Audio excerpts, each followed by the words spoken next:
est-ce? Madame Higgins, là-haut, à l'hôtel, m'a parlé de vous. Elle m'a dit que je pouvais venir vous voir. Madame Higgins, c'est une putain!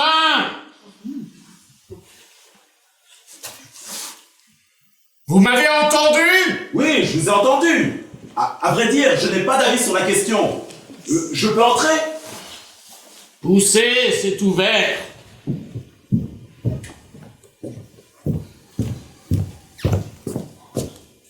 Excusez-moi, je ne savais pas que vous dormiez. Je ne dors pas, je suis alité.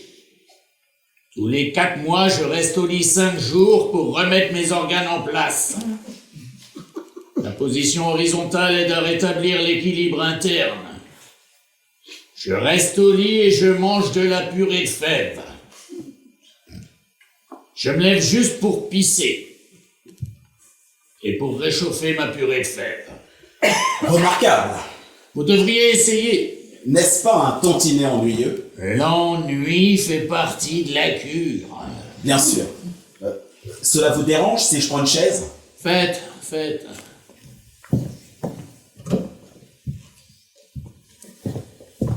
C'est Madame Higgins qui m'a parlé de vous. Très belle femme. Vous avez remarqué? Splendide, oui. Elle n'a pas de mari, pas d'enfant. C'est louche. Alors d'aucuns se demandent avec qui elle couche, ou dans quel but. Vous voulez te demander? Je n'en ai pas souvenir, non? Avec ses clients. Bien sûr. Une putain. Mais entendons-nous bien, elle le fait par passion. Elle ne se fait pas payer, il n'y a pas $1 qui circule. C'est juste par passion. Une femme admirable. Vous logez à l'hôtel? J'y suis resté 3 semaines. Rien passé. Dans quel sens? Avec Madame Higgins. Non, rien. Elle est assez exigeante. J'imagine. Elle a une préférence pour les avocats. Vous êtes avocat? Moi, je suis météorologue.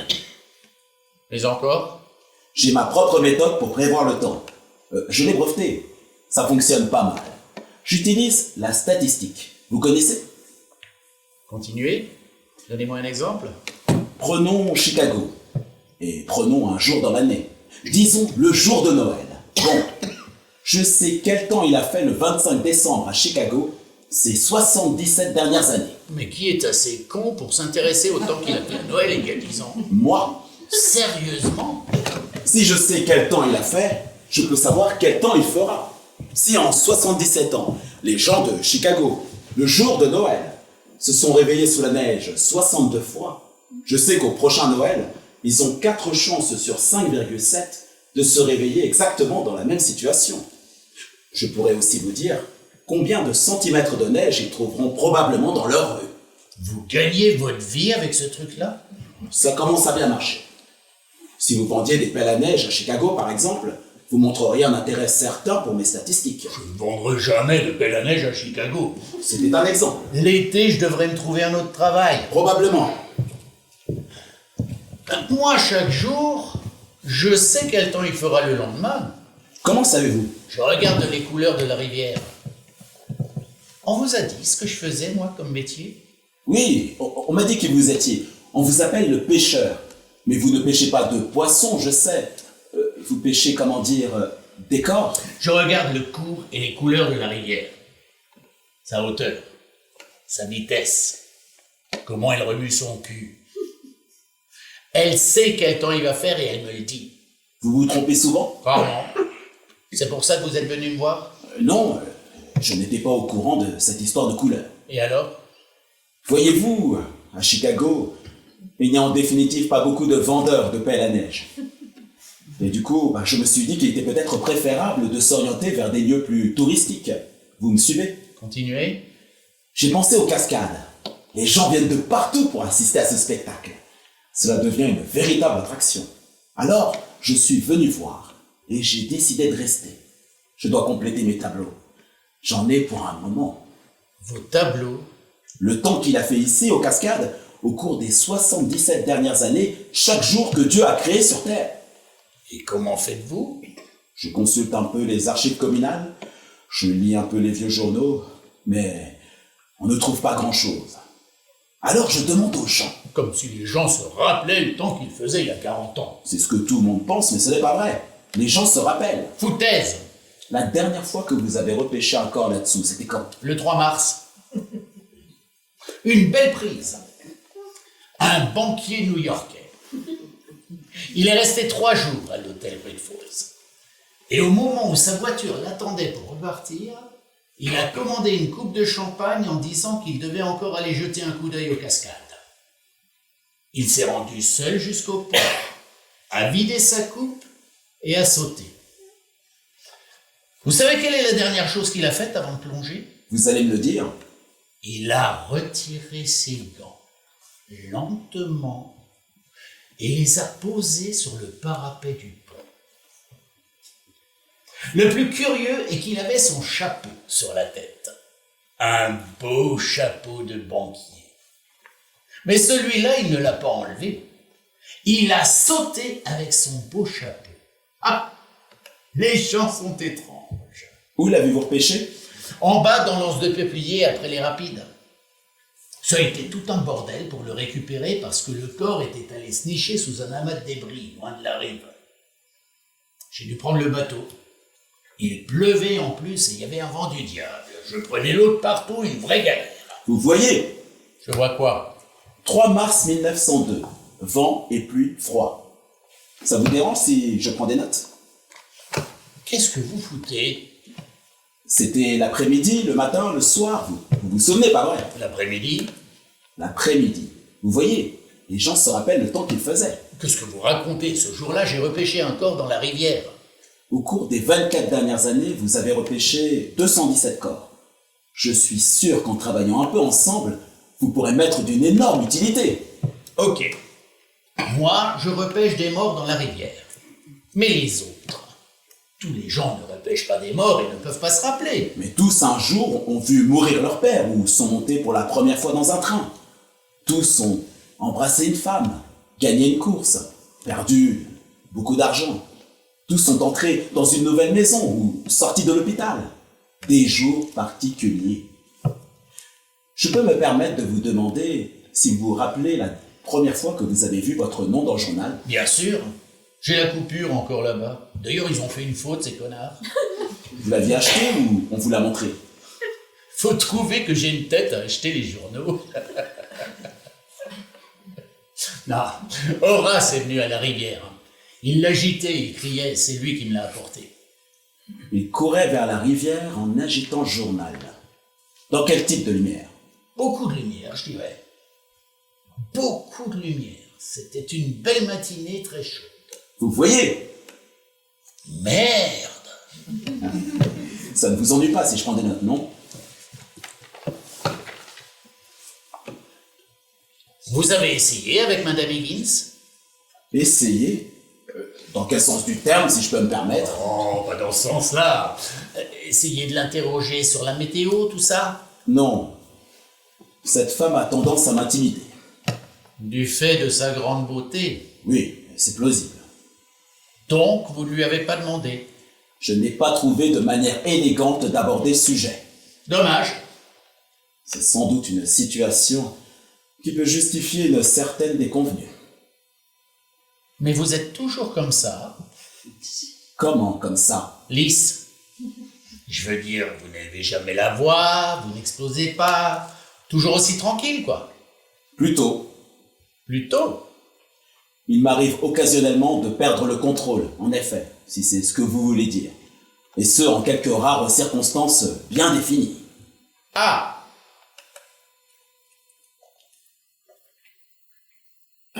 Que pensez-vous de la purée de fèves? Je ne suis pas sûr de vous suivre. Vous aimez? Ça vous dégoûte? Je l'apprécie, disons. Bien! Alors ça vous ennuie pas d'aller m'en réchauffer un peu? Vous trouverez tout sur le feu, comme ça. Je ne bouge pas et je continue ma cure.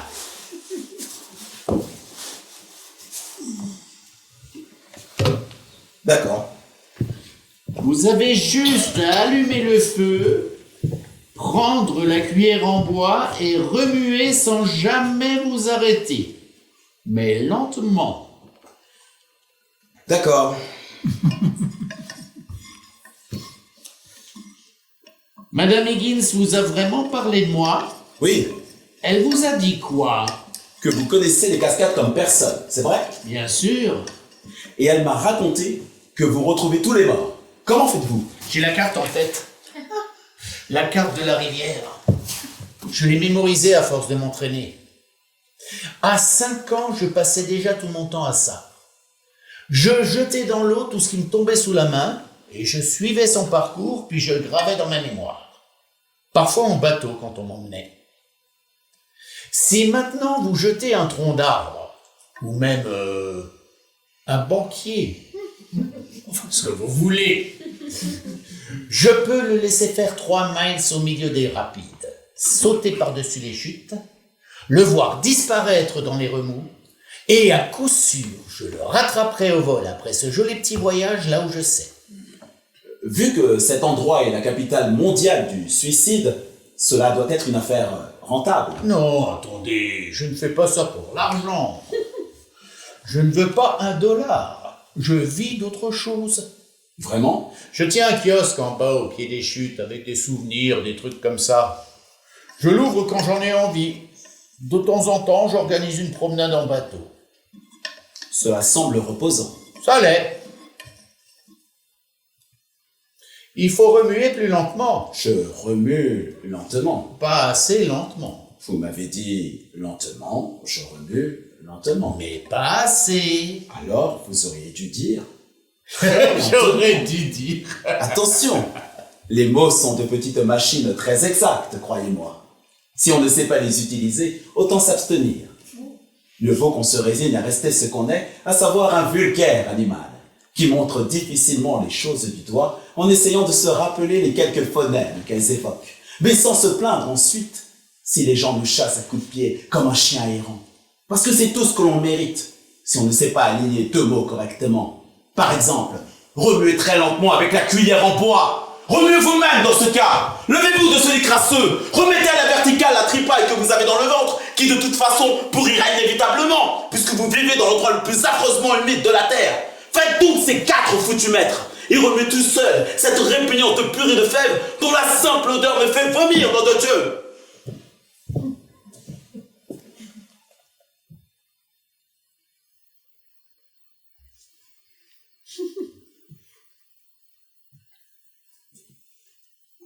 Je vous prie de m'excuser. J'ai eu un père très sévère et je... Fantastique. Vous ne récitiez pas, si? Je veux dire, vous n'avez pas fait ça pour moi. Non, absolument pas. Je ne supporte pas les reproches. Étonnant. Avec le temps, on s'habitue. Vous avez arrêté de remuer. Mais non, je plaisante, quelle soit de type. Je vous prie de m'excuser. Mais pensez-vous. Serrons-nous la main, vous me plaisez bien. Je ne vous ai pas encore dit mon nom. Smith. Wesson, enchanté. C'est fâcheux. Bon sang. Wesson comme l'autre là? Smith. Vraiment Smith? Hein? Bon. Je retourne remuer, je ne voudrais pas que ça attache. Vaut mieux ne pas l'ébruiter. Une solution pourrait être de nous appeler par nos prénoms. Excellente idée. Tom, c'est un plaisir. Jerry, le plaisir est pour moi.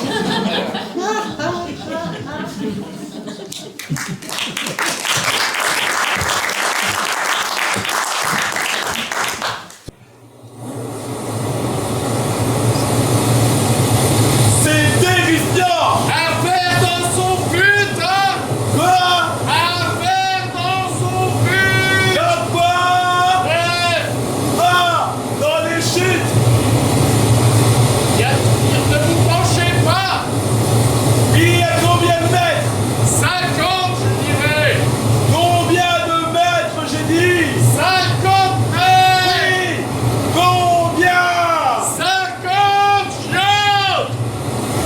Fiat! Jusqu'au ciel!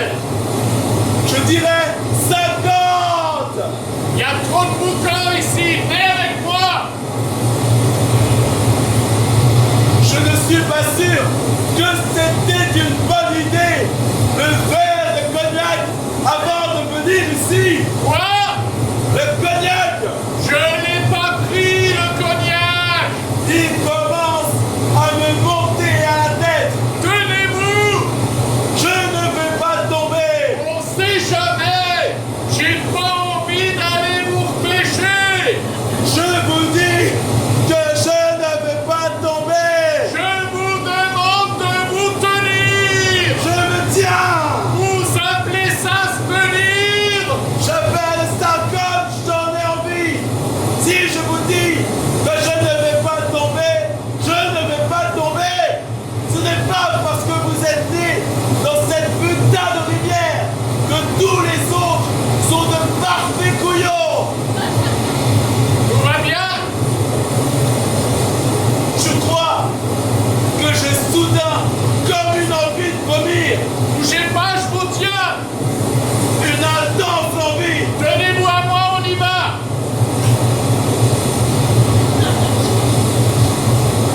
Je n'ai jamais souffert de vertige, je vous assure. Pour sûr! Ça a dû modifier quelque chose dans votre cerveau! Quoi? Non! Je disais votre père! Il devait être vraiment sévère, votre père!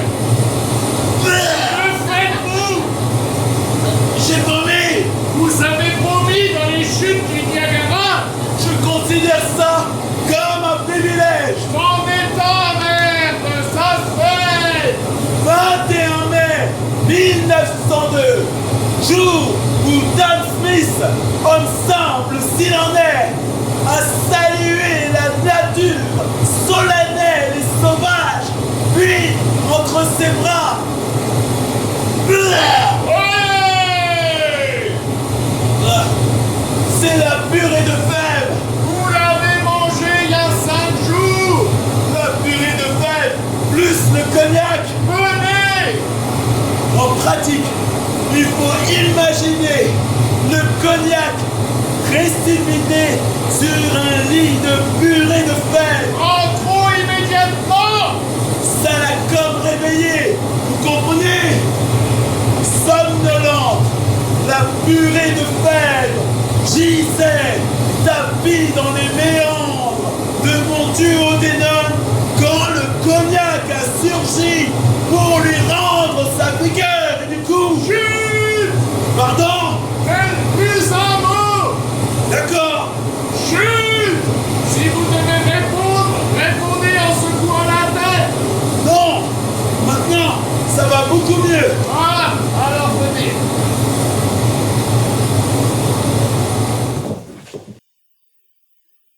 Pourquoi font-ils ça? Sauter? Oui, Quelle question, les gens se suicident, ça arrive! oui. Mais pourquoi ici? Ah, ça! Qu'est-ce que j'en sais? Pour le spectacle, voilà! C'est-à-dire? Plutôt que de se faire sauter la cervelle entre 4 murs.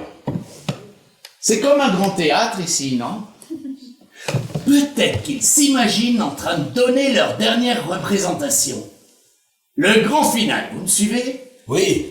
Il y a plusieurs années, précisément au début de tout ce bazar, quelqu'un est venu de Philadelphie. Un type qui avait fait fortune avec un cirque. Il a vu les chutes et a dit « Pas mal, mais il se passe rien ici. » Alors, en moins de 2, il a monté un spectacle. Pour lui, ce n'était pas des chutes d'eau, c'était une scène. Il a installé un théâtre là-haut? Non, j'ai dit qu'il avait un cirque, vous m'entendez? Très bien. Il a trouvé un rafio. Un vieux rafio prêt à tomber en morceaux. Il s'appelait le Michigan. Bon, il l'a acheté en disant qu'un certain soir, à une certaine heure, il le lâcherait dans les chutes, puis il s'est mis à vendre des billets. Vous y Je étiez? n'ai pas fini. Comme c'était un génie, vous savez ce qu'il a mis dans son rafio? Des animaux Des animaux? vivants. Une chèvre, un cochon, 2 dindons, une bufflonne et un ours. Un vrai ours. Incroyable. Les billets se sont arrachés. Tout le monde était assis à table ronde pour voir le spectacle. Vous y étiez? Moi non, mais mon père oui. Du coup, je sais comment ça s'est terminé.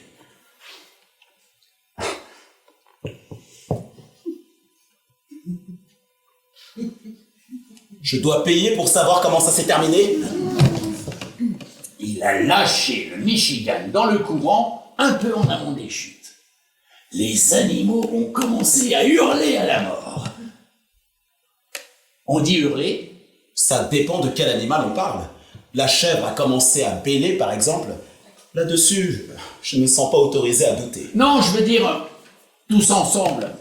Tous les animaux ensemble, ils ont crié, Je l'exclus. mugi. La bufflonne, peut-être. Oh, et puis merde, dites-le vous-même, vu que vous savez tout.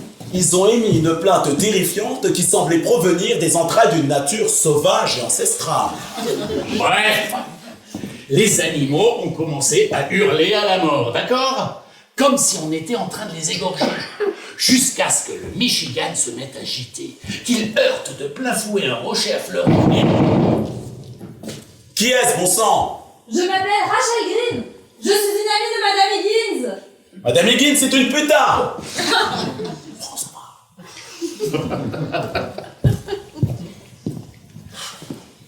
Vous m'avez entendu? Ne dites pas d'insanité, laissez-moi entrer. Poussez, c'est ouvert. Enfin quoi? Vous haïssez le monde pour venir vous enterrer dans un endroit pareil? Pardon? Rachel Green, enchantée. Envoyé spécial de San Fernando Chronicle. C'est vous, Jerry Wesson, dit le pêcheur? Moi?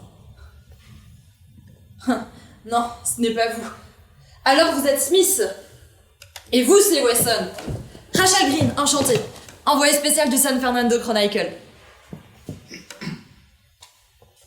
Vous permettez?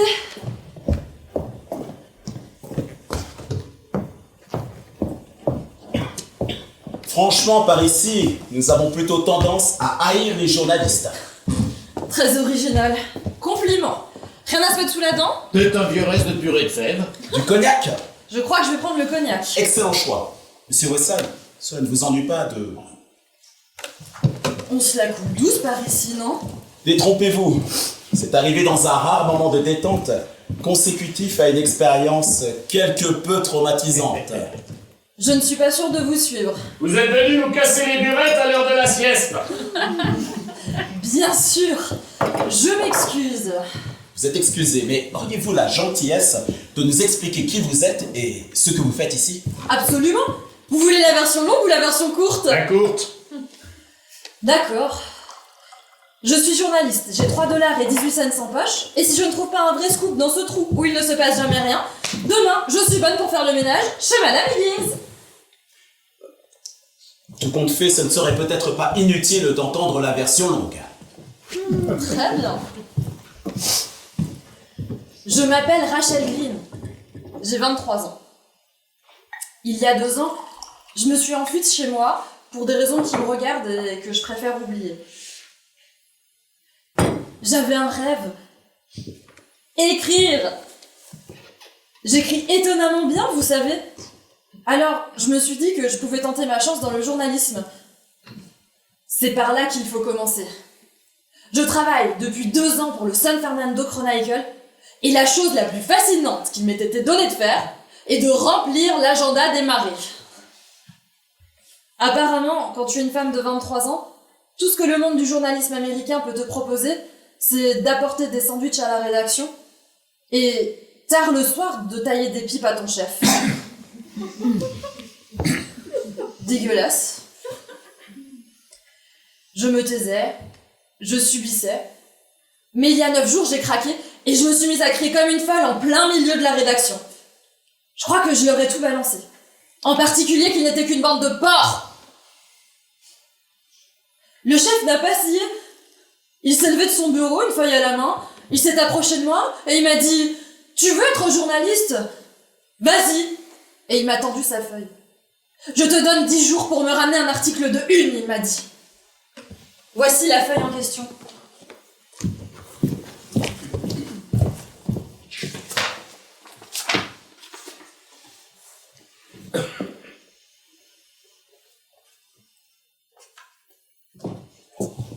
Les chutes du Niagara, paradis des lunes de miel. Exact. J'ai payé mon voyage.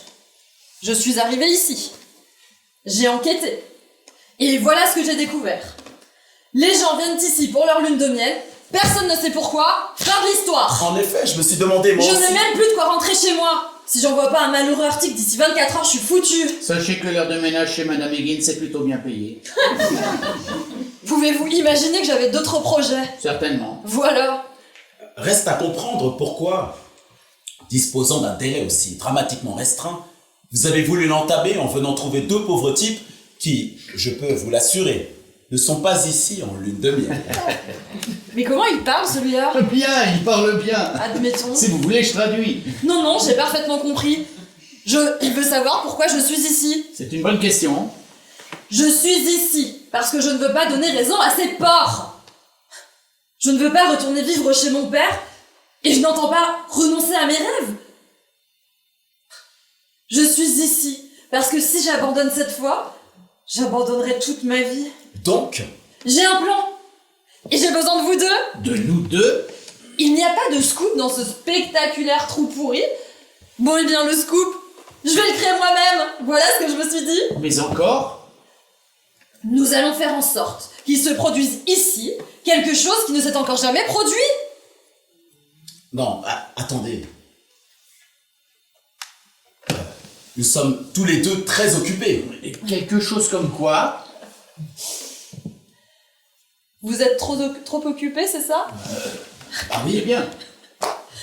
Trop occupé à chauffer le lit? hein, comment avez-vous deviné? Je ne l'ai pas deviné. Je sais tout de vous. Je suis journaliste, je me suis informée. Comment ça, tout? Vous voulez vraiment le savoir?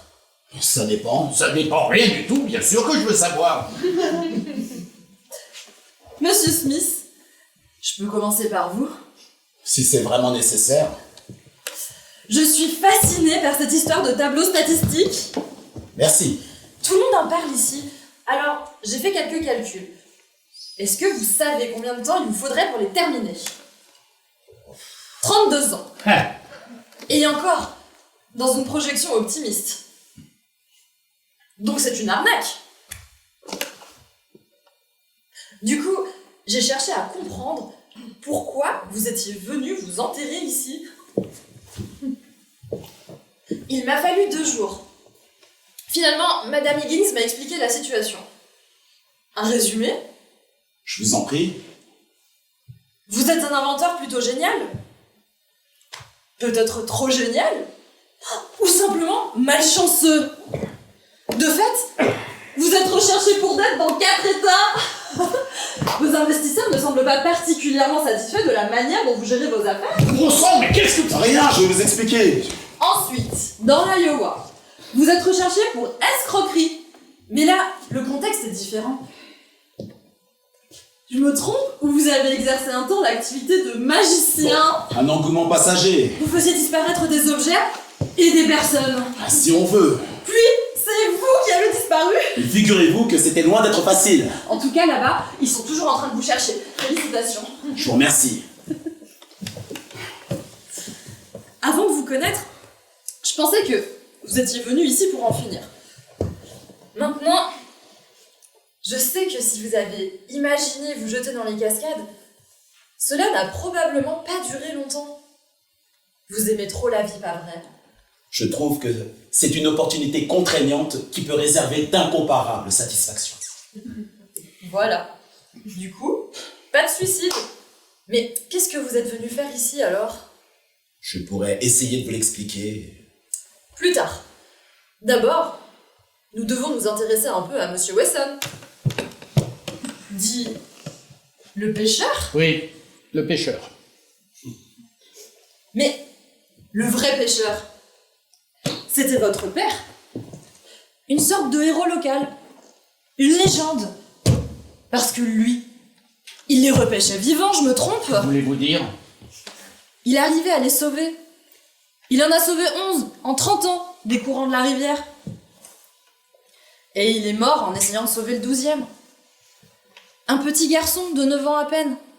Le pêcheur l'a vu glisser dans l'eau. Il était en train de jouer. Il a glissé dans l'eau à une centaine de mètres des chutes, pas plus. Le pêcheur a plongé. Il a réussi à le rattraper et en le serrant dans ses bras, il a disparu avec lui dans les remous. Après un effroyable vol de 50 mètres. Quand vous l'avez retrouvé, Wesson, quelques miles en aval, il était mort, mais il serrait encore l'enfant dans ses bras. Il ne l'avait pas lâché, non. Vous vous souvenez par hasard si c'était une journée claire ou... Il ne l'a pas lâché parce que c'était un héros. Mais être le fils d'un héros, c'est pas facile. Hein. Vous auriez pu laisser tomber, que sais-je, aller ouvrir une boucherie à Newport. Mais cette rivière était votre passion. Votre père vous avait appris à la connaître, à la comprendre, à anticiper ses mouvements. Alors, vous êtes resté là. Et pour les gens, il n'était pas concevable d'avoir un autre héros, un autre pêcheur. Ainsi, ils ont commencé à confondre les histoires et les dates, comme si vous et votre père étiez une seule et même personne. Un beau destin, au fond. Cela dit, il vous manque quelque chose, pas vrai? Quelque chose qui vous soit vraiment propre. Une histoire mémorable, un exploit. Votre miracle à vous. Retrouver des cadavres comme un chien de chasse, c'est pas mal, mais vous... Qui vous a raconté ça? Non, ici, tout le monde le sait. Sincèrement, je ne... Mais un jour, je ferai quelque chose de grand et je ne serai plus le fantôme de mon père. On vous l'a dit, ça? Pas encore. Alors je vous le dis. C'est ce que je veux. Être moi-même. Vous comprenez? Bien sûr. C'est ce que nous voulons tous, monsieur Wesson. Exister. Vous êtes sûr vraiment d'avoir 23 ans? J'ai une question, messieurs, pour terminer.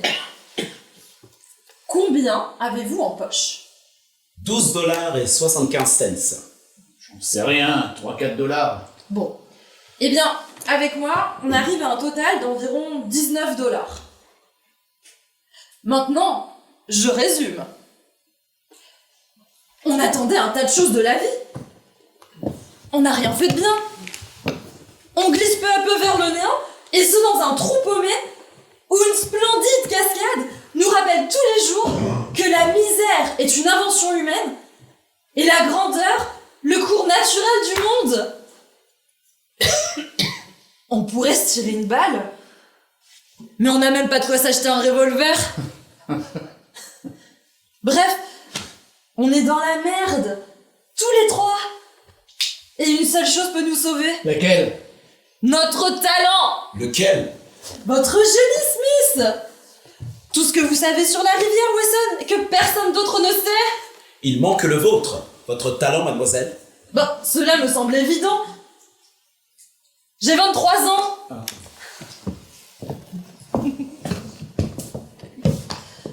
Oh, Madame Higgins, mince. Maintenant, je dois vraiment y aller. Ah non, désolé. Oh, j'ai promis à Madame Higgins de lui faire un massage en échange d'une autre nuit d'hôtel. D'accord, mais vous devez encore nous dire... Quel genre de massage? Si elle est de bonne humeur, je gagnerai peut-être aussi un dîner. On se Ok. retrouve après? Mais vous ne nous avez pas encore dit... Prenez ça en attendant. Je vous en parle tout à l'heure. C'est le télégramme que j'ai envoyé aujourd'hui à ma rédaction. Wesson, quel est le plus bel endroit, la nuit ici aux Cascades, pour se poser et tout oublier? Les 3 sœurs, bien sûr. Non, pitié, pas une auberge. Ce sont 3 îles minuscules, un peu en amont des chutes. Vous nous y emmènerez après le coucher du soleil? Il devrait faire bon, n'est-ce pas, ce soir? Voyons voir, pas si vite.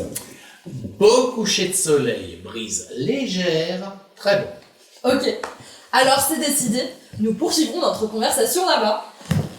Jetez un œil à mon télégramme en attendant. Je vous expliquerai.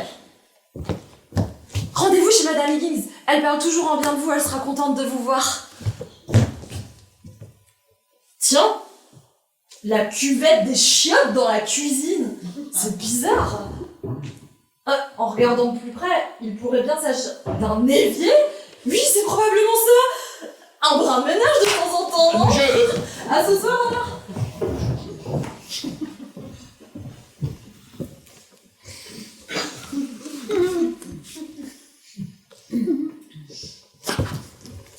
Jusqu'à ce que le Michigan se mette à gîter, qu'il heurte de plein fouet un rocher à fleur d'eau et reste là échoué. Ah. Il était à une 50aine de mètres des chutes à peine.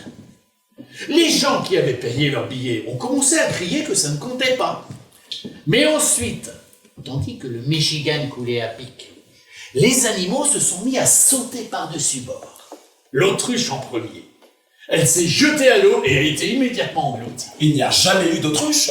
Si, l'autruche, je l'ai dit. Une chèvre, un cochon, 2 dindons. Et une autruche, je vous l'ai dit. Pour être exact, vous avez dit une bufflonne Mais quelle bufflonne? et un ours. Une autruche et un ours. L'autruche, c'est nouveau. C'est vous qui n'écoutez pas. Bon sang, comment ça s'est terminé? On peut savoir comment ça s'est terminé? Seul l'ours s'en est tiré. Il s'est jeté à l'eau et en nageant de toutes ses forces, il a rejoint la rive. Le lendemain, on a explosé dans une cage en bas au village. Les gens faisaient la queue pour le voir. Intéressant. Dégourdie la demoiselle. Une personne vraiment remarquable. Dites-moi la vérité. Vous trouvez que la maison a besoin d'un coup de propre?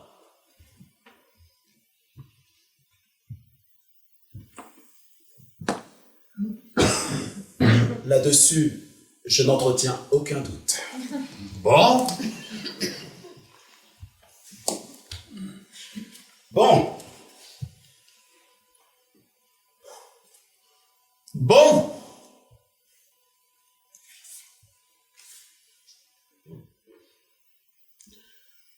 bon.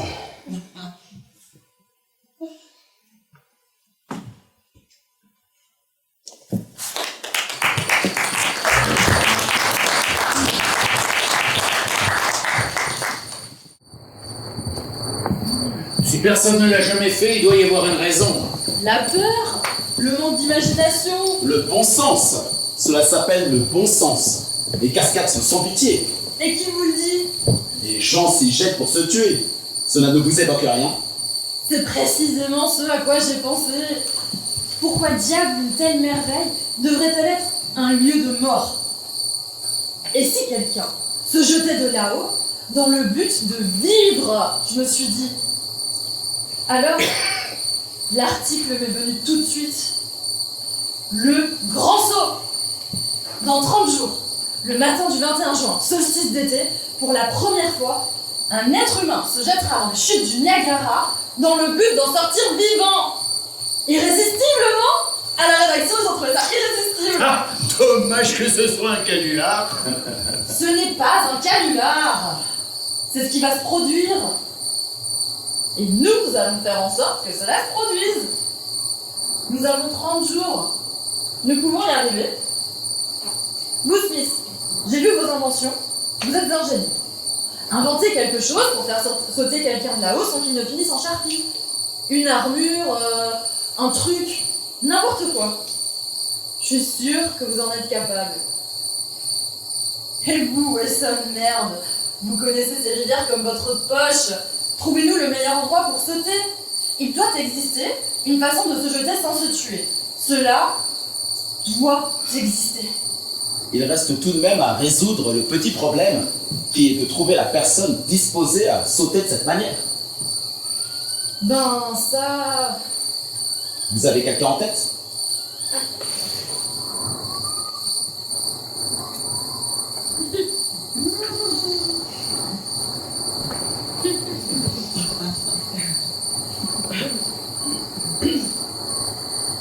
Détendez-vous, notre cascadeur, nous l'avons déjà.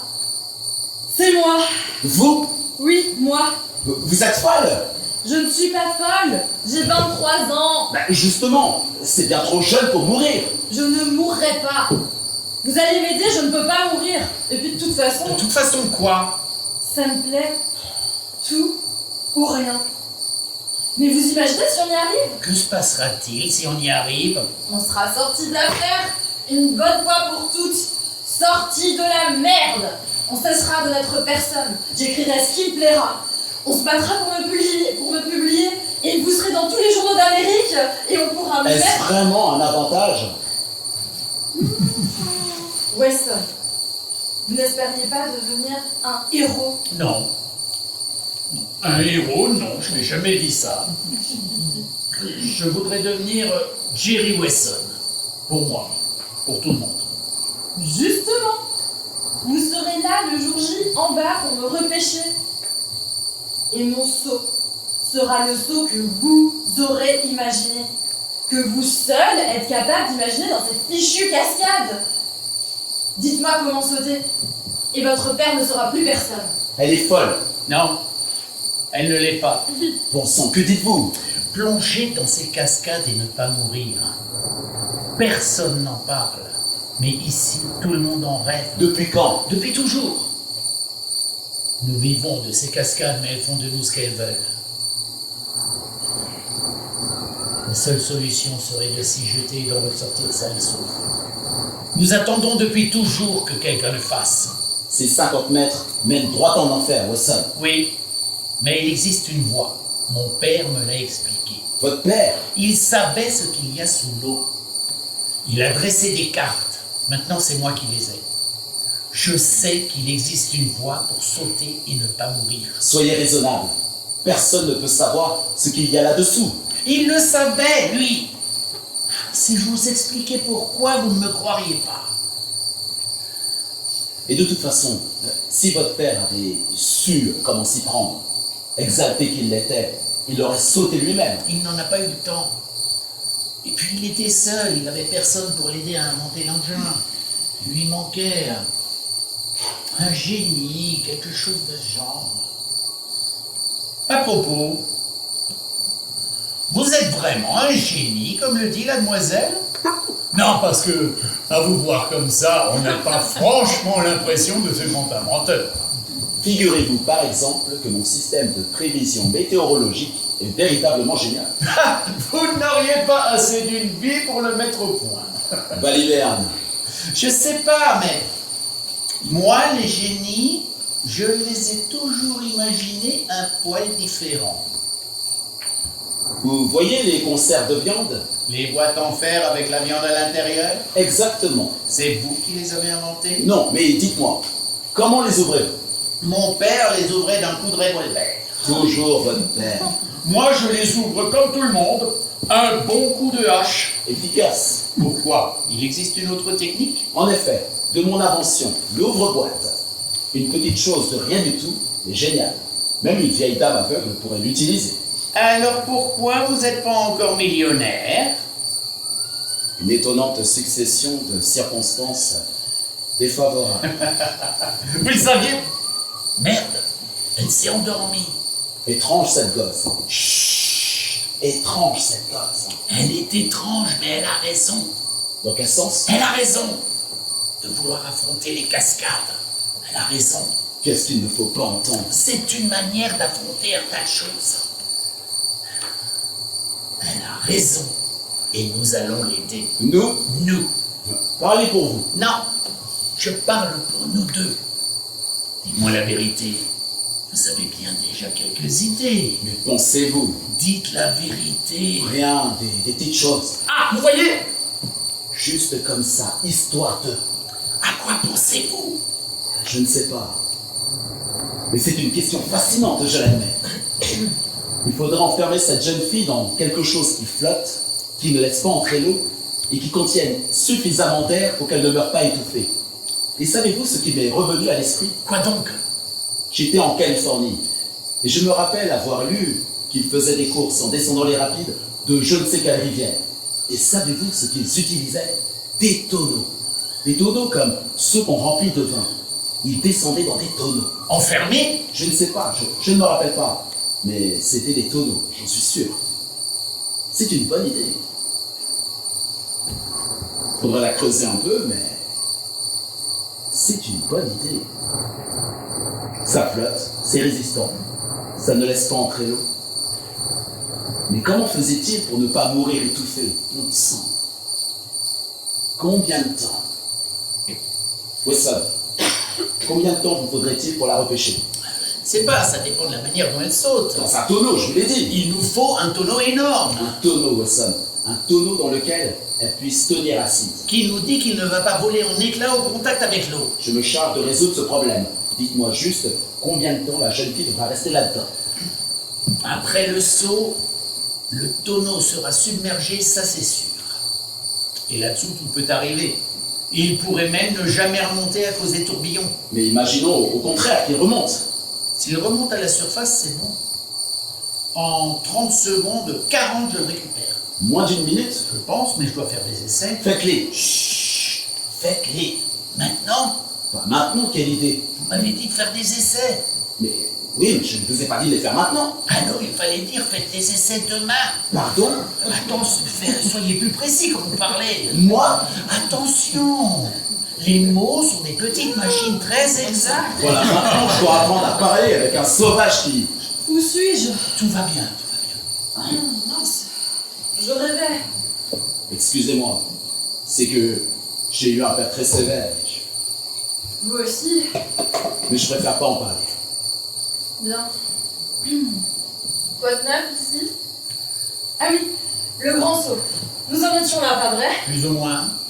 Je n'arrive pas à me rappeler ce que nous avons décidé exactement pour terminer. En effet, je me demandais aussi. Nous avons décidé que le 21 juin, jour du solstice d'été, le premier être humain de l'histoire des êtres humains se jettera dans les chutes du Niagara. Non pas pour mourir, mais pour vivre une bonne fois pour toutes et vivre vraiment. Ce sera une jeune fille de 23 ans. Et contre toute attente, elle ne mourra pas dans ce saut. Car messieurs Smith et Wesson, au lieu d'inventer d'infaillibles fusils à répétition, lui donneront les moyens de survivre aux cascades. Défiant les lois de la nature et de la physique pour triompher, avec l'aide de Dieu et un bol. Phénoménal! Et le tout en exclusivité par le San Fernando Chronicle. C'est ça.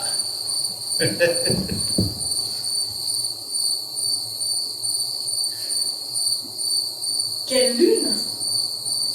Splendide!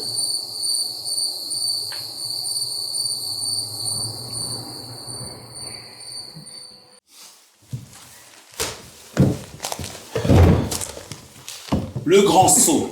Mystère sur l'homme qui le 21 juin se jettera dans les chutes du Niagara. Au-delà des cascades, un être humain peut-il survivre à un saut de 50 mètres et aux terribles rapides de la rivière Niagara? Réalité ou imposture, voix divergentes sur l'incroyable spectacle du 21 juin. Voilà, nous sommes dans la merde. Tes billets sont en vente. Bien sûr! J'ai tout organisé avec Madame Higgins. Ça veut dire que des gens vont venir pour... Bah, j'espère bien. Vous pensez pas que je vais sauter de là-haut gratuitement? À vrai dire... Regardez, nous allons mettre des chaises à 3 endroits. Au départ, là où je saluerai la foule. Sur la terrasse de l'hôtel Great Falls. Et en bas, là où vous viendrez me repêcher. Vous saluerez la foule. Juste quelques mots de circonstance. À ce moment-là, vous vous ferez dessus de peur. La seule chose que vous aurez envie de dire sera « emmenez-moi loin d'ici Vous croyez? » Évidemment. Vous n'avez sans doute pas tort. Oublions peut-être les chaises à cet endroit. Des chaises. Des places debout pour ceux qui tiennent vraiment. Récapitulons. Nous avons 3 options. La première, un ballon en caoutchouc parfaitement sphérique. Creux à l'intérieur. On le projette à grande vitesse pour qu'il vole au-dessus des gorges et arrive directement dans les rapides où, ensuite, Wessel ira le récupérer. La deuxième, une sorte de coffre-fort. On le pousse dans les cascades. Quand il touche le fond, Rachel sort attachée à une bouée qui la ramène rapidement à la surface. Wesson la récupère. La troisième, un tonneau rempli d'air comprimé, étanche et soigneusement capitonné. Il roule dans les cascades, plonge à l'arrivée, remonte et flotte dans les rapides jusqu'à ce que Wesson le rattrape. Allez, votons. Je ne tiendrai pas dans le coffre-fort. Wesson, On le projette comment, le ballon en caoutchouc? avec un canon de cirque. Le tonneau. Comptage des votes. Ballon caoutchouc, 0. Coffre-fort, 0. Tonneau, 3. On ne fait pas de vin dans le coin, n'est-ce pas? De la bière. Un tonneau à bière, ça existe. J'en ai déjà vu, oui. La séance est levée. Mademoiselle Green, vous descendrez les chutes du Niagara dans un tonneau à bière. 9, j'espère. Nous allons voir ça. Tenons-les un peu sur le grill. Puis, quand nous serons à 20 jours du saut, nous leur annoncerons le scoop. Je leur annoncerai le scoop. Un article dans le Chronicle. Ils seront comme des fous. Une femme de 23 ans Non, une jeune fille. Une jeune fille de 23 ans. Ils ne le croiront pas. Ils voudront tous me voir. Alors, nous les laisserons mariner encore un peu.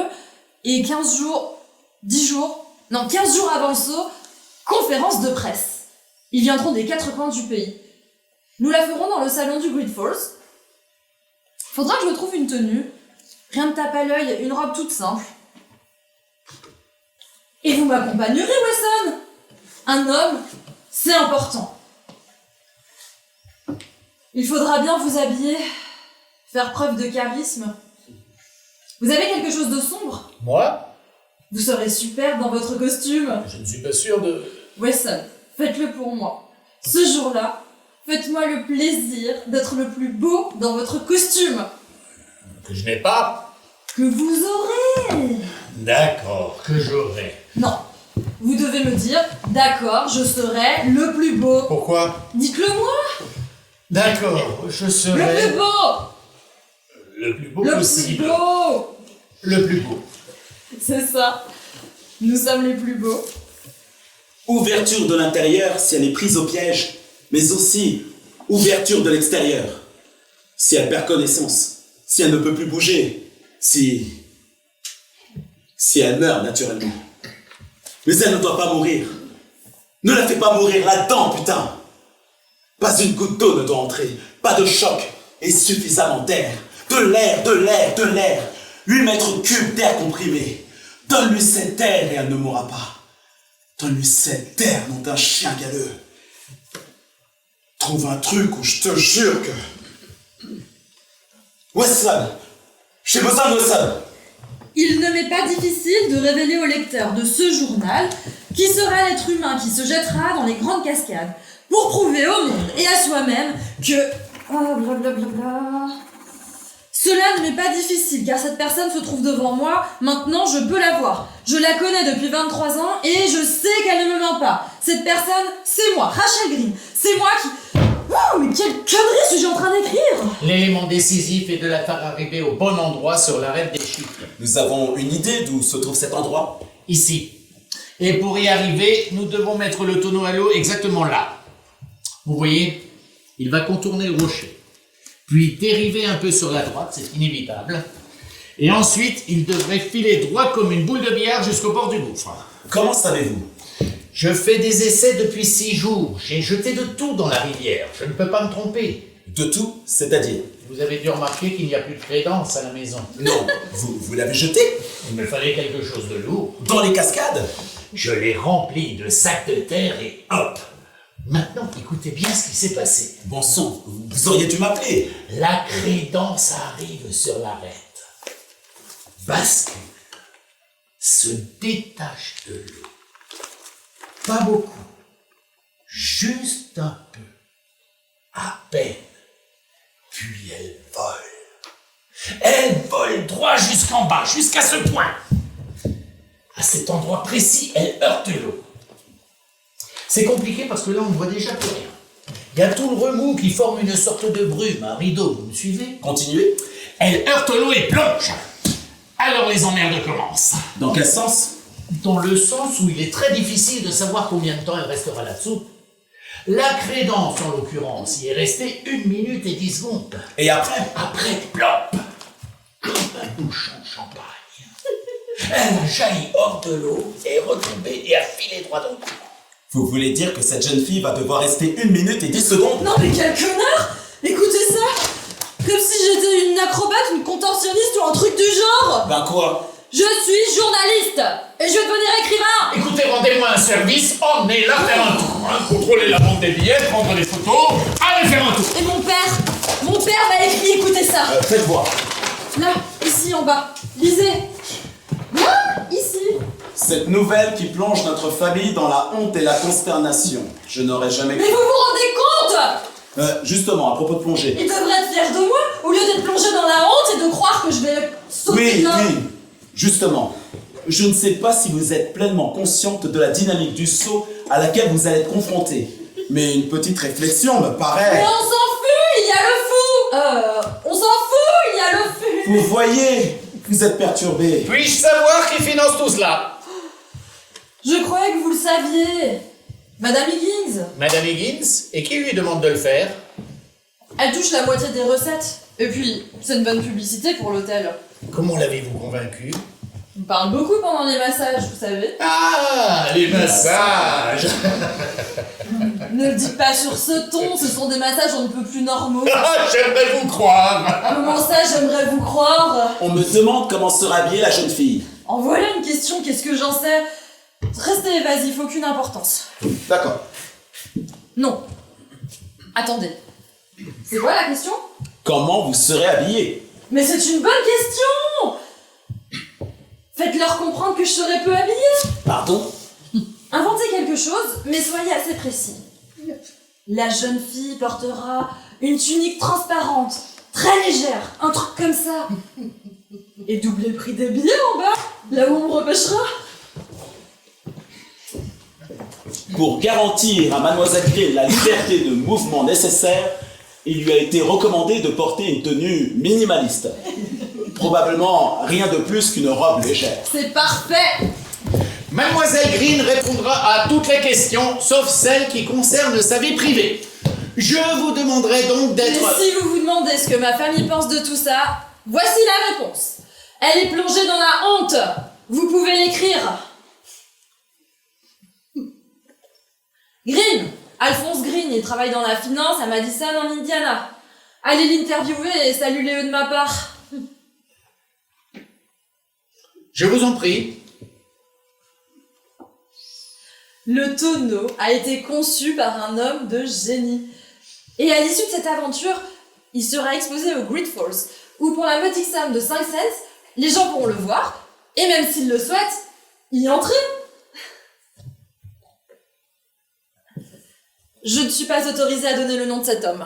Il ne souhaite pas révéler son identité, c'est tout. D'ailleurs, il est recherché pour dette dans 4 étapes. Attendez. La demoiselle a tendance à romancer un peu. Il s'agit seulement d'un professionnel très discret. Timide, je dirais. Sans compter que... Accélérez, et maintenant un flux continu. 26, 27, c'est vachement dur, hein. Ne vous interrompez pas, je vous répète que le flux doit être régulier. 28, vous êtes sûr, hein, que ça ne va pas exploser? Faites ce que je vous dis et ne discutez pas. Je ne discute pas. 29, 30. En tout cas, c'est vachement dur. Je vous ai dit que c'était un prototype. Oui, mais il ne fonctionne pas. Si vous vous limitiez à pomper, il fonctionnerait très bien. Il fonctionnerait très bien si vous l'aviez fabriqué correctement. Je l'ai fabriqué en un après-midi. Ben, si vous aviez passé un peu plus de temps, je serais sans doute pas là à m'éreinter. Je l'ai fabriqué comme bon me semble, mais je ne pouvais pas prévoir qu'il serait utilisé par un branleur professionnel qui a déjà du mal à reboutonner son pantalon. Expérience ratée. Mais... si je m'énerve, je consomme trop d'air et ce n'est pas bon. Vous me disiez que le mécanisme est un peu enrayé? D'accord. Parce que c'est un rêve. Un rêve que beaucoup de gens ont fait. Moi, j'ai 23 ans. Et je le réaliserai pour tous ces gens. Pour faire taire ceux qui parlent trop. Pour devenir célèbre. J'aurais pu, à la limite, me contenter d'être de votre côté. De poser les questions. C'était déjà un rêve au départ. Mais cela ne pouvait évidemment pas se faire. Vous tenez trop à vos places, pas vrai? Vous ne voulez pas les laisser à une jeune fille de 23 ans. Alors, me voilà. De l'autre côté, j'aurais pu être votre collègue.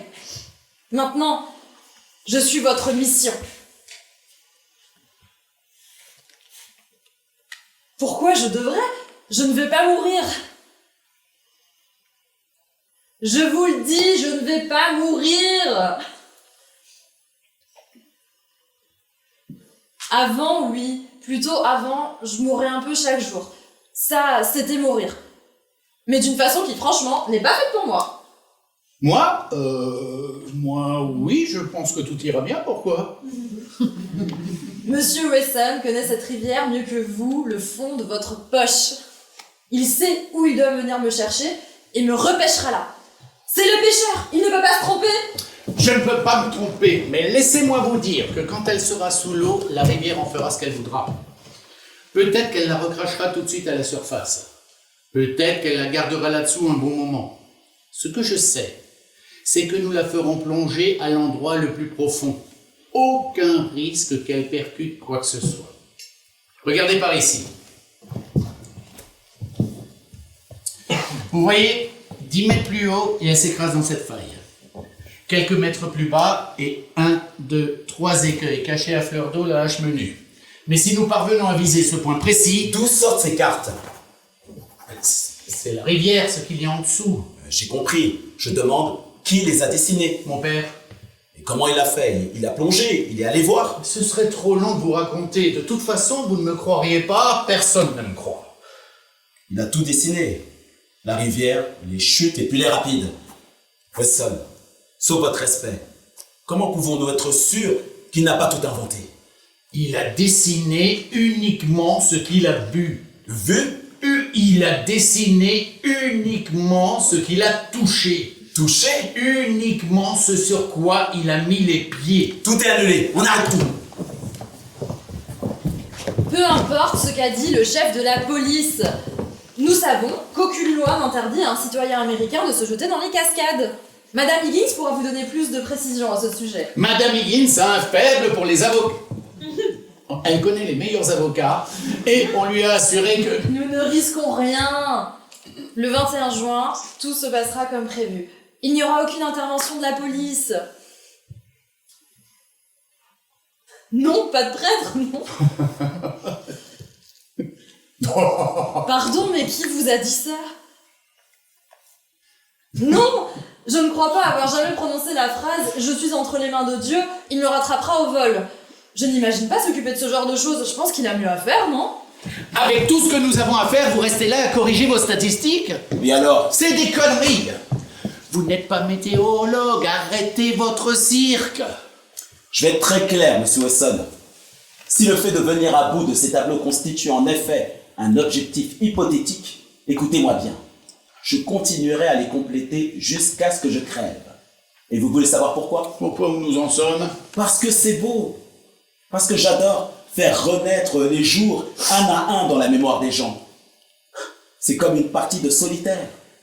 Comme de retourner l'une après l'autre les cartes sur la table. Ça me détend, ça m'amuse, c'est agréable. C'est inutile. Pas totalement. Ah oui, Vous n'avez jamais peur? quel rapport? Moi, quand j'ai peur, je lis mes tableaux. Vous lisez ces trucs-là? Vous n'avez pas idée. 7 jours, merde! Il reste 7 jours et vous ne voulez pas m'écouter! Wesson, bon sang, où est-il passé? Me voilà! Oh, mademoiselle, soyez très attentive. C'est quoi ça? Un casque d'aviateur avec quelques améliorations géniales, naturellement. Pourquoi faire? Vous le mettrez sur votre tête pour vous protéger des éventuels chocs et autres ennuis de ce genre. Attendez.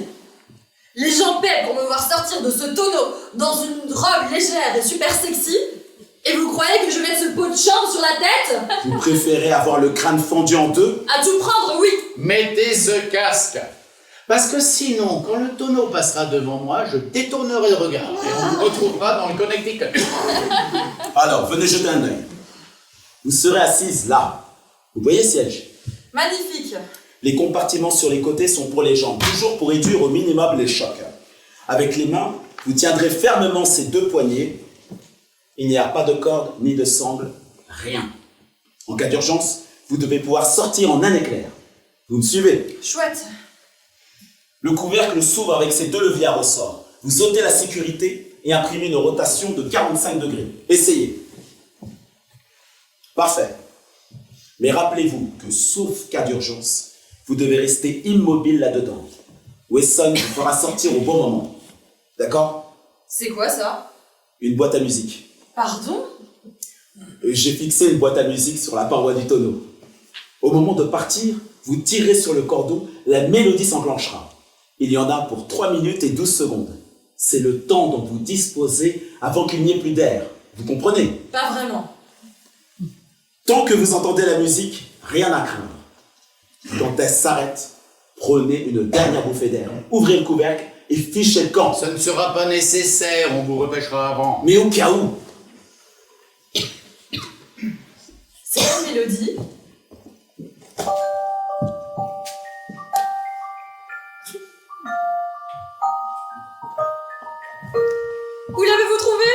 Je l'ai fabriqué moi-même.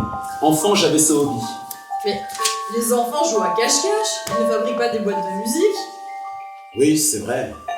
Mais à l'époque, je l'ignorais. Du coup, vous vous êtes rattrapé après? Pardon? Enfin, je veux dire, vous y avez joué plus tard à cache-cache avec la police. Ah, d'accord. C'est une interprétation assez plausible, oui. Vous êtes adorable, Smith, je vous l'ai déjà dit. Pas de façon aussi directe. Vous êtes un homme adorable. Parfois. Il n'y a aucune chance pour que j'entende cette boîte à musique dans le fracas des cascades. Vous le savez, n'est-ce pas? Je le sais parfaitement. Néanmoins... Ne me donnez pas d'explication. D'accord. Je sais pourquoi vous l'avez mise quand même. Bien sûr. C'est un tango. 3 jours! Répétition générale. C'est la 5e fois. Alors, Primo. J'enfile ma tunique, de préférence un peu transparente. Non, Primo. Vous, moi, deux témoins et le tonneau, nous allons avec le bateau fourni par Monsieur Wesson amarré sur la plus petite île des Trois Sœurs. Secondo. La demoiselle prend ses jambes à son cou. Eh non, dites. Nous ne sommes pas là pour plaisanter. D'accord, d'accord. Secondo. La demoiselle entre dans le tonneau et ferme le couvercle. Tertio, je contrôle la fermeture. Quarto, j'amène le bateau à l'endroit exact indiqué par Monsieur Wesson. Quinto, je mets le tonneau à l'eau et après un moment d'hésitation solennelle, je le laisse partir. Excusez-moi, mais comment le mettez-vous à l'eau au juste? Tout est calculé. 2 poulies, 21 mètres de corde, 2 rails en bois et un peu d'huile de coude. Et le bateau pendant ce temps, qui le retient? Double ancrage à la poupe et à la proue, poids total 380 kg. Et qui remonte les ancres après? Troy à double tambour, en 12 secondes c'est réglé et je regagne la rive. Habillé comment? Sobrement. Qui sont les présidents des États-Unis? Washington, Adams, Jefferson. Ah mais merde! C'est dingue, il sait tout! Incroyable. Répétition générale annulée. Là en bas, là, dans cette espèce de petit lac là, vous le voyez? Oui. Le tonneau y arrivera tout seul. C'est un jeu de courant que je connais par cœur. Je vous attendrai là. Avec tous les spectateurs. Les spectateurs seront un peu en retrait sous les arbres.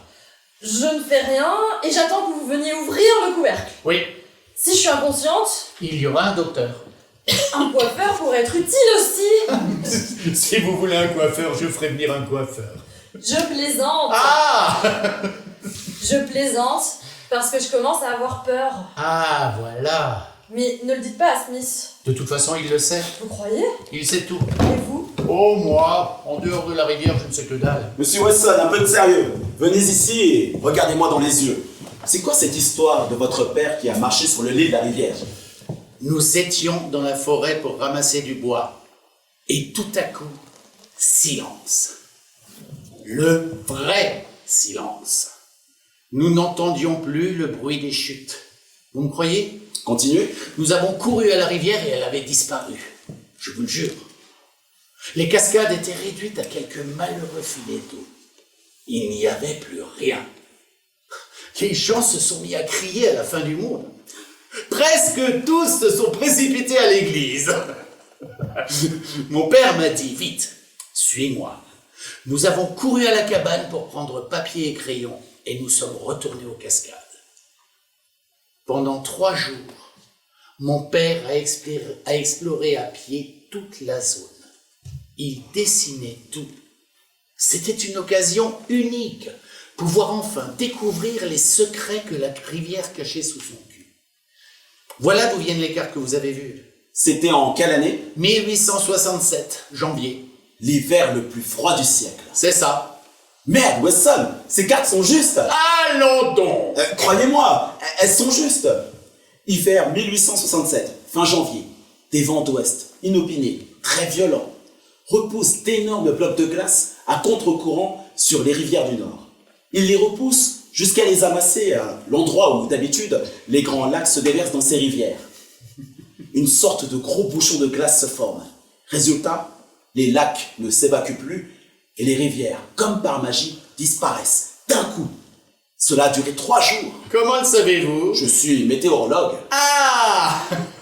Je croyais que c'était des légendes, mais c'en était pas. Mais je vous l'avais dit! Bon sang, Wesson, vous avez marché sur le lit du Niagara? Bah si vous voulez tout savoir.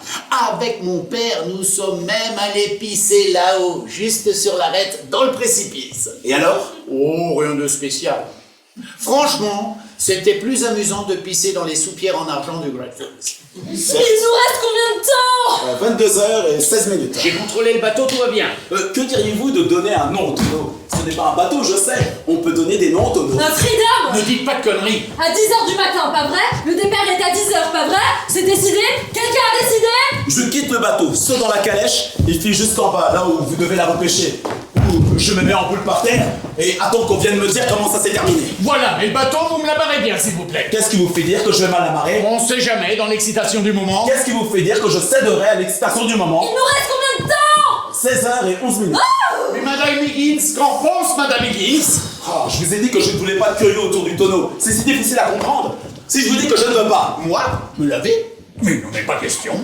En terre, je devrais me laver alors qu'après je vais de toute façon me jeter dans l'eau. Primo, on monte sur le bateau. Secondo, le bateau part. Tertio, j'entre dans le tonneau. Quarto, fermeture. Sexto... pas de photographe. Comment ça, pas de photographe? S'il n'y a pas de photo, personne ne nous croira. 12h, 11h. Wesson, le soleil disparaît. Tout est sous contrôle, mademoiselle. Cela s'appelle un coucher de soleil. Je sais, mais... Le tonneau, merde. On peut pas le laisser dehors et si on nous le vole dans la nuit? Vous achetez de le laisser dehors? M'avez-vous dit de le rentrer? La lettre de mon père? Où est la lettre de mon père? Vous m'avez dit de l'acheter? Vous avez jeté la lettre de mon père? Qui a caché le casque d'aviateur? Qui est le saint homme qui a caché le casque Je d'aviateur? compte jusqu'à 3 et je le vois réapparaître ici même. 1. On danse au Great Falls. Toutes ces lumières! Ils dansent pour nous. Sur des notes de valse impitoyables. Ils vont danser toute la nuit. Au rythme de cette folie?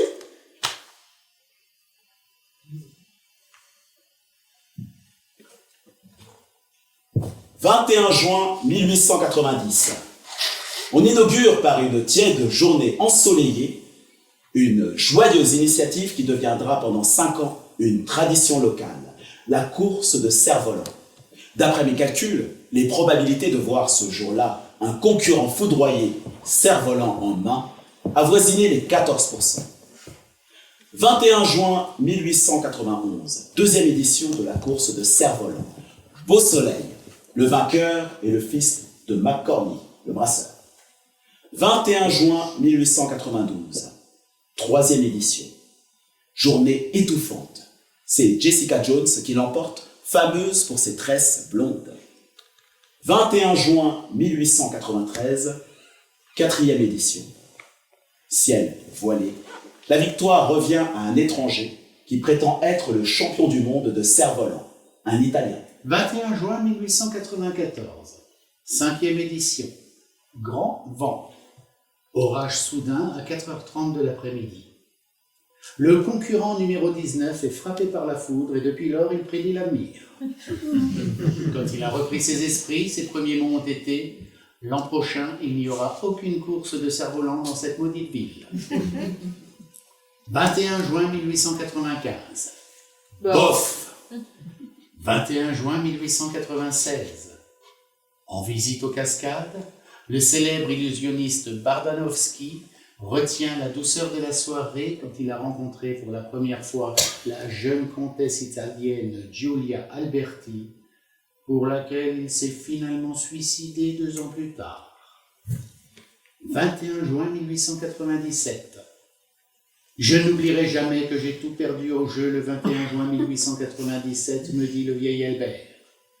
Je n'oublierai pas non plus la sensation de liberté inouïe qui m'enveloppa juste après, quand je marchais pendant des heures sous une bruine imperceptible, si lasse et indolore.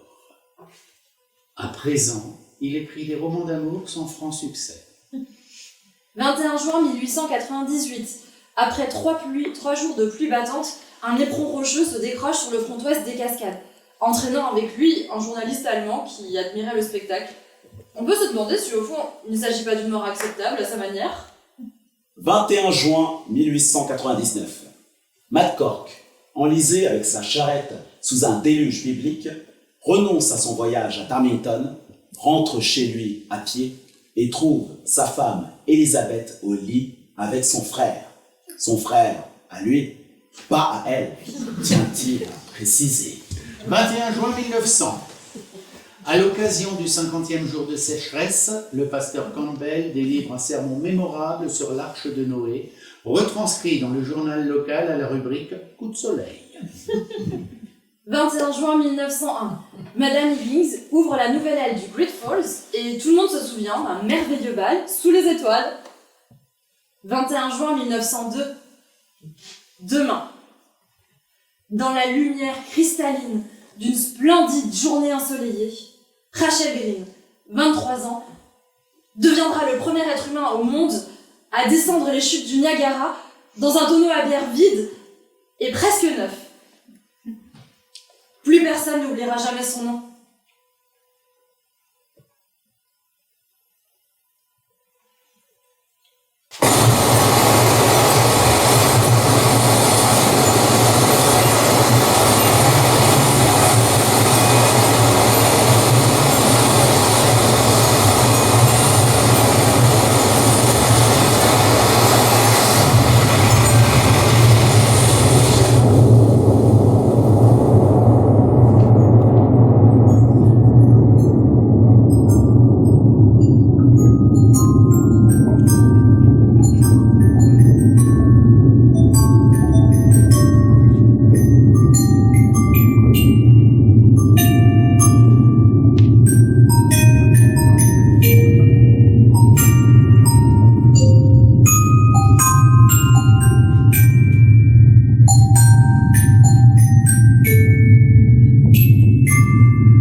Le tonneau a jailli hors de l'eau, comme propulsé à la surface.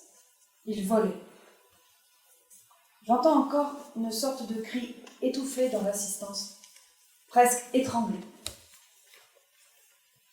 Il est monté dans les airs jusqu'à ne plus rien peser, puis est retombé dans la rivière. Quand j'y pense, je vois quelque chose de très lent. Mais cela n'était évidemment pas le cas. Le temps devient étrange dans ces moments-là, et une forme d'éternité affleure dans chaque détail. Pour les enfants, le monde est ainsi. Le tonneau a peut-être rebondi encore une fois. Je n'arrive pas à me rappeler. Je le revois flotter à la fin, comme étourdi, immobile, avant de filer dans le courant, mais avec réticence presque. Puis, nous avons vu le couvercle s'ouvrir d'un coup. Wesson était là, à côté de moi. Et je me rappelle distinctement sa voix qui disait tout bas « non ». Juste ça. Non. À cet endroit, la surface de l'eau ressemble à celle d'un lac, sur une dizaine de mètres. Puis, elle commence à se hérisser, à devenir onde et courant.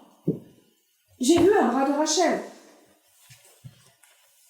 Je crois l'avoir vu qui dépassait du tonneau. D'autres ont vu sa tête.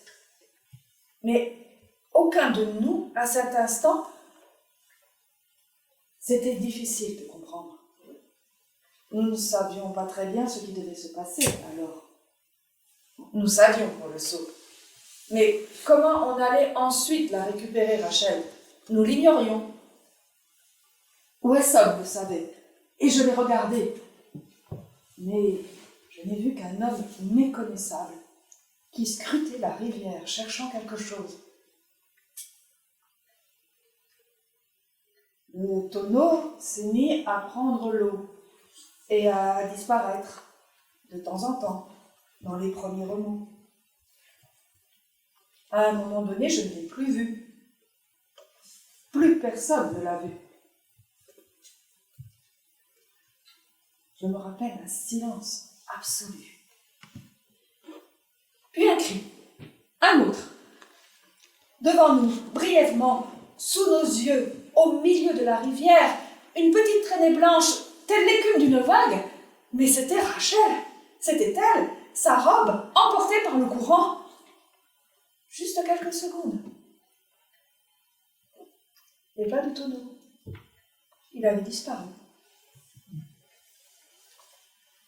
J'ai vu Wesson se jeter à l'eau, puis faire demi-tour et descendre en courant par le sentier. D'autres hommes derrière lui.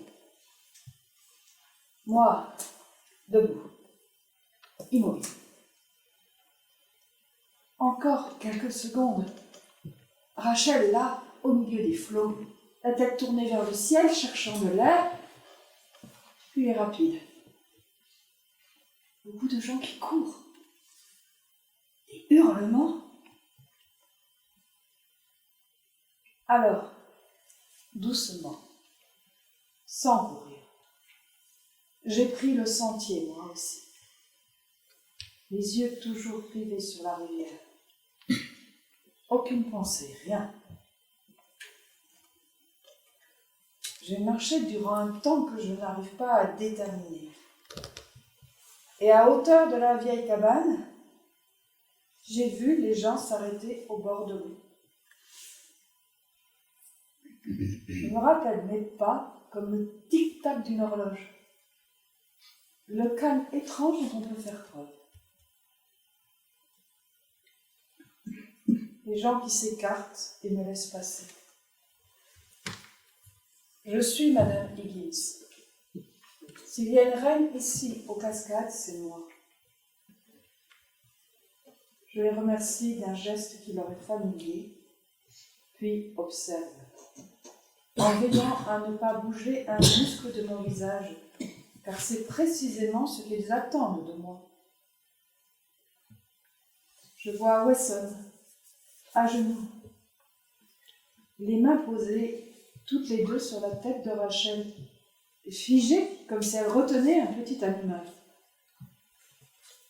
Je crois qu'il lui disait quelque chose, mais tout doucement, des mots rien que pour elle.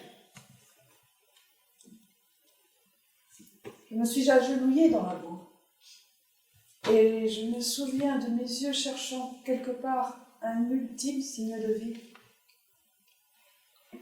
Puis, cet étrange réflexe de prendre ses mains et de les replacer, doigts alignés, paumes retournées, afin qu'elles soient à nouveau belles, gracieuses.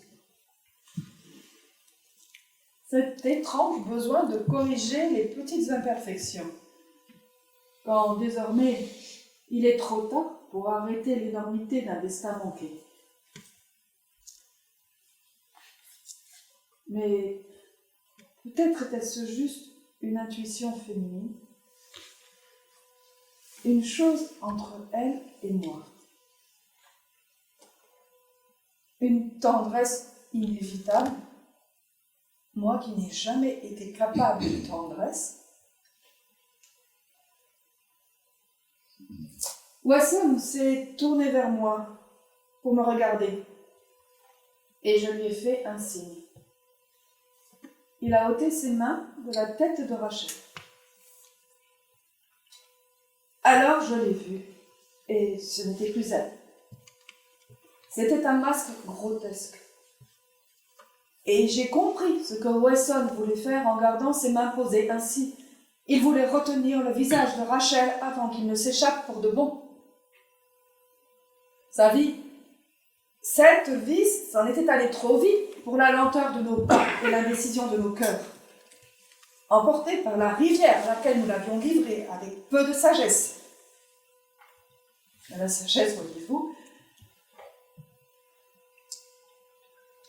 la veille au soir, j'ai proposé à Rachel de venir danser au Great Falls. Mais elle n'a pas voulu. Elle avait trop peur. Je n'ai pas peur du saut, m'a-t-elle dit.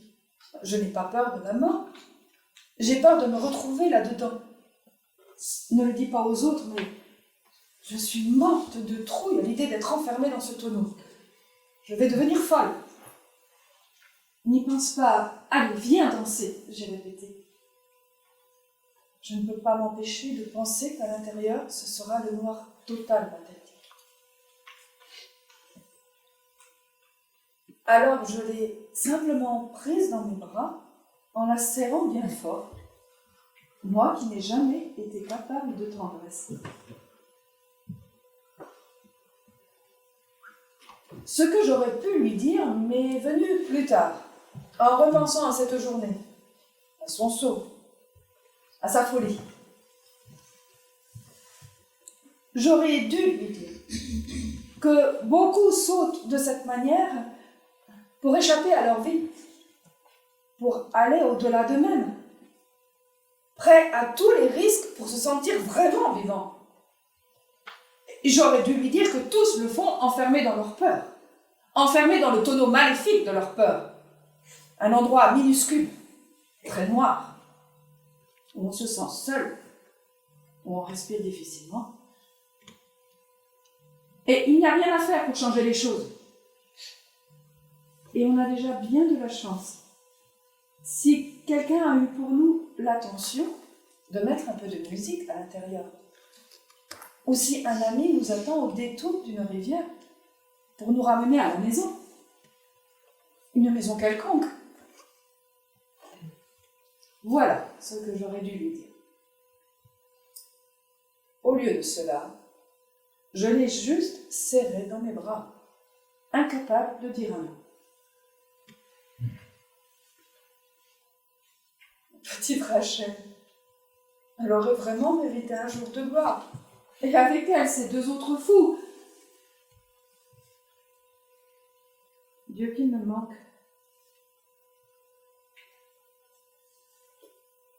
Mais il en a été autrement.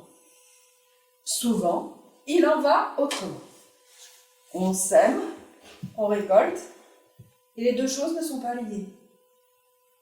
On t'apprend qu'il existe un lien, mais je ne sais pas, je ne l'ai jamais vu. Parfois on sème, parfois on récolte, et c'est tout. Et la sagesse est un rituel inutile. Et la tristesse, un sentiment inexact, toujours. Nous avons semé avec soin, tous. Cette fois, nous avons semé de l'imagination, de la folie et du talent. Voilà ce que nous avons récolté. Un fruit ambigu. La belle lumière d'un souvenir et le privilège d'une émotion qui nous rendra à jamais élégants et mystérieux.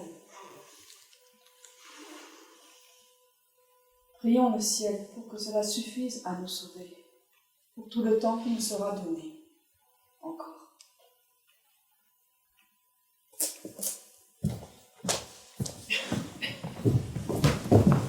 Nous résidons actuellement au Mexique, un pays magnifique. Surtout un pays où Monsieur Smith n'est pas recherché pour escroquerie ou banqueroute. Dans le Baliverne, Nous tenons un stand de tir. un business qui en passant offre de formidables perspectives.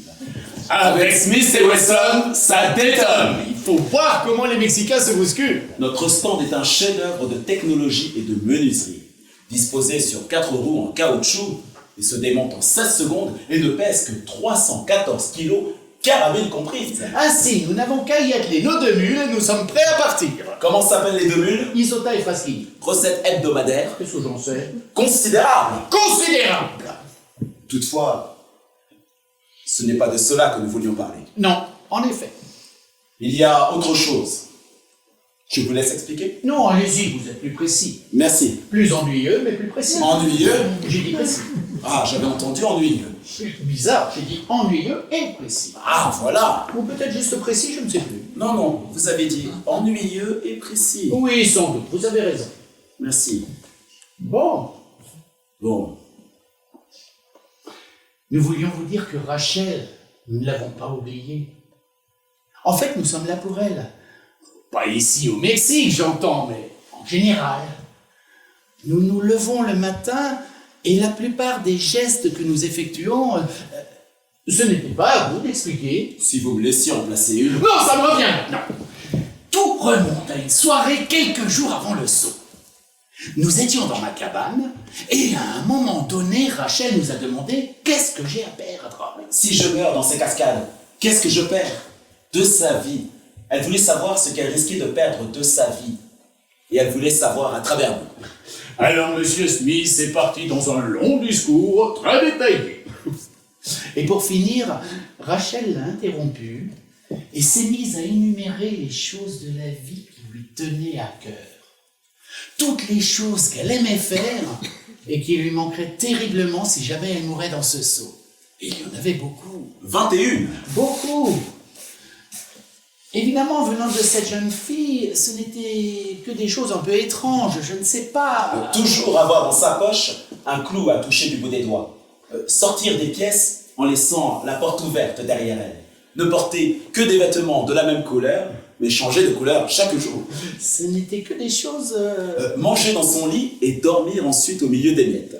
Des petits gestes, mais aussi de grandes choses qu'elle n'avait jamais faites et qu'elle comptait faire tôt ou tard. Tenir un stand de tir et parcourir les fêtes de village. À un moment donné, elle a même dit croire en Dieu.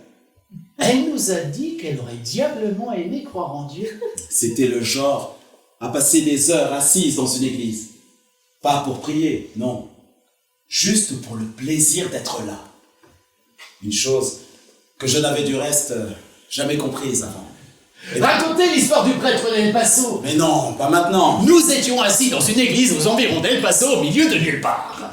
Nous étions là depuis un bon moment. À faire comme Rachel, n'est-ce pas? Et soudain, un prêtre se... Non, mais laissez tomber, ça n'intéresse personne. Très long, très maigre. Il s'approche et demande... Non, je m'approche. C'était un prêtre. Et j'ai pensé qu'il pouvait sans doute nous être utile. Alors, je m'approche et très respectueusement, je lui dis: nous sommes de passage ici et nous nous demandons, mon collègue et moi, s'il existe un moyen pour commencer à croire en Dieu quand on n'y a jamais cru. Le prêtre a répondu par une question. Elle est à vous cette mule qui est en train de chier sur le parvis? Lui, il a brandi un fusil de chasse en sifflant un truc du genre « Foutez-moi le camp ». Or, il s'agissait d'un très beau modèle de chez Smith et Wesson. Cela donnait lieu à une plaisante conversation sur la fameuse coïncidence des noms. Et pour finir, nous sommes devenus amis. Nous sommes restés quelques jours chez lui. Monsieur Smith a réparé le mécanisme des cloches et moi, j'ai remis un peu d'ordre dans la réserve de bois. Un séjour agréable, n'est-ce pas? Très agréable. Pour finir, avant de nous quitter, il nous a demandé « Pour cette histoire de croire en Dieu, vous avez vraiment besoin d'une solution ?» C'est pour faire un cadeau à une amie. Il a secoué un peu la tête avant d'ajouter « Vous ne pouvez pas vous en tirer avec un bijou. » Bon, il est tard. Il faut qu'on ouvre le stand. Allons-y. Non, mais c'était pour dire que ce qui plaisait à cette jeune femme, c'était les choses de la vie, alors... Ah, et puis nous, de notre côté, nous n'avions pas encore toutes ces obligations. Non, bon, bref. Vous faites vos statistiques, d'accord? J'ai 869 journées mexicaines dans mes tablettes. Et je viens de commencer. Ça oui, bien sûr. Moi aussi, d'ailleurs. Vous n'avez pas idée du nombre de cours d'eau à décrypter sur cette terre, dans ce monde. Maintenant que je voyage, j'ai découvert qu'ils sont tous écrits dans la même langue. Je veux dire, ce n'est pas juste cette rivière-là. Ce sont carrément toutes les rivières qui sont écrites d'une certaine manière, avec les... Vous vous égarez un peu. Hein? Soyez plus clair. Je sais pas, j'étudie les rivières. Parfait. Pourquoi je disais ça? Pour dire que nous avons tout ce temps devant nous et... Non, voilà! Nous avons une vie et Rachel non. Ainsi, toutes ces choses qu'elle a perdues... Écrire, merde! Nous avons justement oublié celle-là. Moi, je l'avais pas oublié, j'espérais ne pas avoir à en parler. Avant toute autre chose, ce soir-là, elle nous a dit « J'aime écrire ». Puis, elle nous a demandé « Où diable finiront-ils si je meurs les livres que je n'écrirai jamais ?» Hélas, maintenant nous avons la réponse. Voilà. Grotesque! Il les a écrits, lui. Vous dînez toujours au lit et dormez ensuite au milieu des miettes. Moi, j'écris des livres. Indolente ascension et incompréhensible chute de M. Palmer. 4 frères uniques et l'effondrement de l'hôpital de Ballington. que des romans d'aventure. En l'occurrence, le terme aventure est peut-être un brin exagéré. Que voulez-vous dire? Je ne sais pas, mais quitte à les écrire, ces livres, vous ne pouviez pas y mettre un peu de rythme? Ils sont extrêmement rythmés, Pour vous, le rythme, c'est quelqu'un qui se coupe un grain de beauté en se rasant la barbe. parce qu'on lui tire dessus. Mais on lui tire dessus 8 pages plus tôt. Mais parce que le tireur est loin. Autant lui envoyer le projectile par la poste. Putain.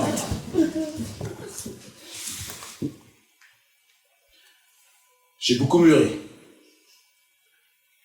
Dans la vie, il vous arrive des choses qui vous font grandir. De toute façon, je ne vais pas les publier, hein. Je les écris. Je les écris, c'est tout. Et je sais que c'est ridicule. Mais quand quelqu'un meurt, il n'y a pas grand-chose d'autre à faire que... Bon. Bon, Maintenant, il faut vraiment qu'on ouvre le stand. oui, Mais il y a une chose qu'elle nous a vraiment demandé. Si je ne m'en sors pas vivante, nous a-t-elle demandé, s'il vous plaît, à chaque fois que vous en aurez l'occasion, racontez notre histoire. Trouvez quelqu'un qui a le temps ou l'envie de vous écouter et racontez-lui. Peu importe si vous inventez un peu ou si... Racontez-la simplement du mieux que vous pouvez. Chaque fois comme si c'était la première ou la plus belle. pour ceux qui tirent dans le mille, j'ai imaginé une délicieuse récompense. Des petits animaux en tissu tout doux. On peut même choisir l'animal. Supposons que vous avez un faible pour les castors. Il y a des castors. Mais nous avons aussi des girafes, des gnous, des serpents. Il faut voir comment les Mexicains apprécient. Ils les jettent en l'air et les pulvérisent à coups de fusil.